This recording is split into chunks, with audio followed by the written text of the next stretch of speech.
everybody, welcome back to the Mark Wing podcast. Today we've got a very exciting podcast because I'm joined by two very exciting guests. I am joined by Michael, the founder, the god of Laudit Solicitors. Hi Michael. Good morning. And I'm also joined by one of our trainees, Sena. Good morning. Good morning both. Now, today I am going to be the observer in this conversation because we are discussing a side brand of Laudit Music, which you both are very heavily involved in, and I am not, but I'm very interested to hear exactly what you guys do at Laudit Music.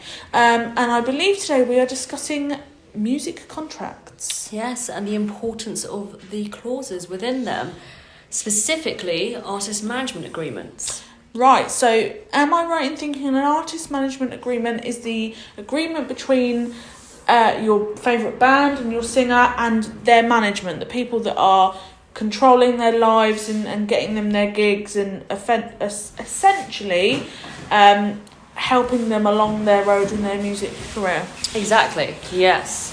So it is very important that that agreement accurately reflects how those two parties want to work together, and that both sides are protected within that. Yeah, and also that they kind of agree with their collective goals and that they fully understand each other's positions. And we often find, don't we, Michael, when we get artists, they're usually quite confused about the clauses and in essence what they mean.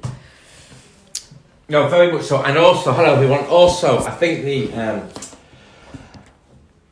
most, I don't mean this in a rude way, but most artists, obviously they're focused on their artistic content and they don't really want to faff around with who's going to be in Stoke on a Monday night at 7:30. Yeah, they're the creative, all they want to do is make the music. Yeah, and so that's why the management contract is so important, and that's why it's so important to have a good manager. And it's like a wee marriage, really. You need to have a synergy and a compliance together. You know, you're going to be working for at least 5 years, 2 to 3 years, at least usually. And usually one manager has other bands, has other artists. It's not as if they're coming to the table completely.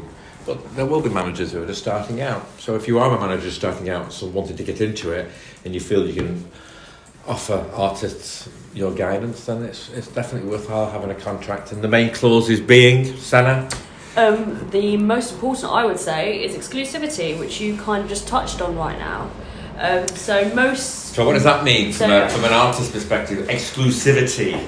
So usually, as you just said, the manager will have several artists under their wing, whereas the artist will usually have the one manager, which is why it's important from the offset for the artist to determine exactly how much commitment that manager will be providing them with. And this is usually in the form of what's known as a minimum commitment of time that the manager commits to provide to that artist specifically. Yeah, and for payment, what's the type of pay? How do we get paid? I'm a manager. How do I get paid? So in two forms. It's either usually through commission or royalties, and this is usually covered under the commission and royalties clauses separately.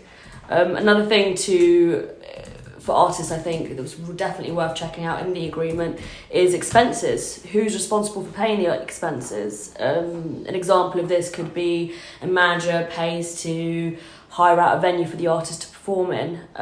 Who will bear the costs of this, and how will the artist be reimbursed? Yeah, I think it's really important to, and in the cases that we've dealt with in the past, is when the horse has left the stable and bills and monies start stacking up.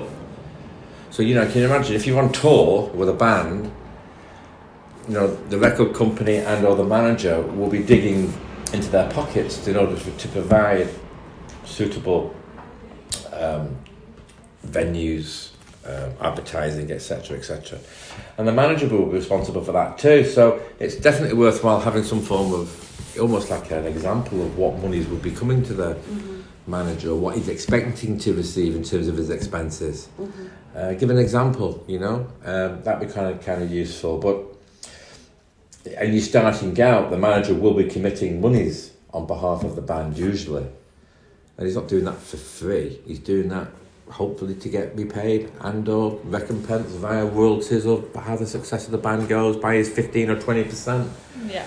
So it's keep the contract really simple and transparent. We as solicitors can get slightly, we can go down a rabbit hole and you can have 20, 30, 40 pages contracts as you guys have probably seen over the years or musicians have seen. So we like to keep them simple and plain and easy to understand. Contracts for thickies, we call it. No, we don't. It's very important that we do the contracts in a transparent way, that's in a serious way, but also you have to have some legalese, but there's no reason why you can't make it a little bit more simple. Yeah, and just on that, it's very important for the artists to ensure that they obtain legal advice. You know, a lot of the time I find that artists go ahead, they're getting themselves into these contracts that sometimes can be years and years on end or very difficult to get out of. And often leaves them. Yeah, sorry. Yeah, sorry, we've sort of got to the stage now that if you don't get legal advice, so any manager who pushes through a contract with a band and the band doesn't have legal advice, and let's say, for example, in that contract, a manager is charging 65% over a 5-year period, that would be deemed unlawful because the band hasn't had legal advice, and all the case law has indicated, right up to the present day, that where the contract terms are unreasonable, then that contract may well be voidable, or certainly that clause may be voidable, rather than the whole contract itself. So I think the industry has learnt from its previous mistakes, hasn't it? Very There much seems so. to be a lot of horror stories out there of even big name artists. I mean, the first one that comes to mind is Taylor Swift, being so excited by the opportunity to have a record deal that actually they will just sign their life away, and now they're further in their career, they're having to sort of take steps to try and sort of get a little bit control back. So yeah, it can be very easy, I think, for artists to be blindsided with sort of maybe rose-tinted glasses and see all the positives, but not to take a step back and make sure that everything is in place. yeah, and I think that there's good case laws from Joan Armour Trading to George Michael to Elton John. Sorry, I'm banging on the table to highlight these 3 cases. Sorry, Ellis. And those key cases have all gone to the High Court, all been held to be in favour of the artist. No, that's not true. I think the George Michael one was in favour of the record company because he did take legal advice. But certainly Elton John and Joan Armour Trading were held to be unlawful. And so when you are successful and you've agreed terms with the management in terms of the contract, you know, always also think about ownership and copyright and the master tapes. That's more record company stuff, isn't it, Sena, really? Yeah. But still the management needs to sort of know about that too. So if you are a manager out there and you want to speak to us, please do, because we can, we'll have a number of sessions with you, what you need to know too. But copyright's so important in terms of ownership, because that's where your pension is. Yeah. You know, the publishing rights is where your pension is, that's where your money is, and that's where you see so many artists, so many fantastic artists and fantastic tunes, their works selling the Halifax or selling toilet roll, because the publishers have now owned the rights and they're not necessarily the same as the author and the owner, and they can do what they want with it. And so many young people out the outset, understandably, no criticism intended, will, as Ellis said from the outset, sign away their rights, because I'm sure they're playing tonight in a gig and they're not interested in the small print. But I do urge you, just have a wee bit of maturity, I don't mean that in a rude way, to grab the legal side and look at it, because it's if you are successful, then it'll be very, very important and useful to do so. Yeah, and like you say, whereas the copyright and ownership side of things may be more the record company, like Sena was saying at the beginning, it's important that you and your management company know exactly what you want to do from the outset, so then your management company can support you in making a decision about ownership or copyright. So like you say, having that management agreement in place initially, where your goals and your sort of boundaries are set out very clearly, I think would be very important. Yes, definitely, which is usually detailed under these agreements by way of the artist's obligations and the manager's obligations. So if you look at those, it'll be quite clear from there exactly what your responsibilities as either an artist or a manager are. Yeah. Yeah. I mean, think about it, guys. You spend a fortune perhaps on your equipment. You spend a fortune on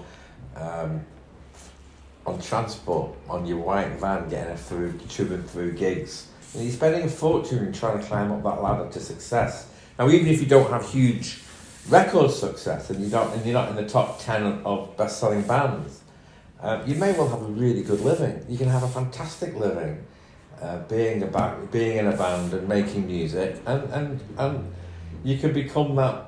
You can generate a reasonable income and get yourself a mortgage and all those boring things. But it's all about ownership and contract, so you need to do it, and irrespective if you're a small outfit touring the provinces or you're a young up-and-coming thing that's going to be big. Yeah. You know, you have to presume that you're going to be big, but statistics indicate that you're not. You know, so good luck. Anything else?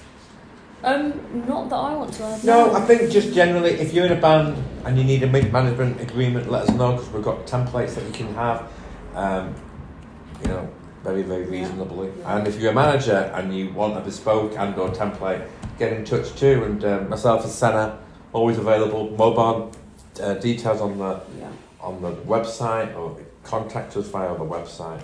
And we'll see you next time, guys. Thanks, Ellis. Thank Thank you. you. Thanks Thanks, a guys. lot. Bye, guys.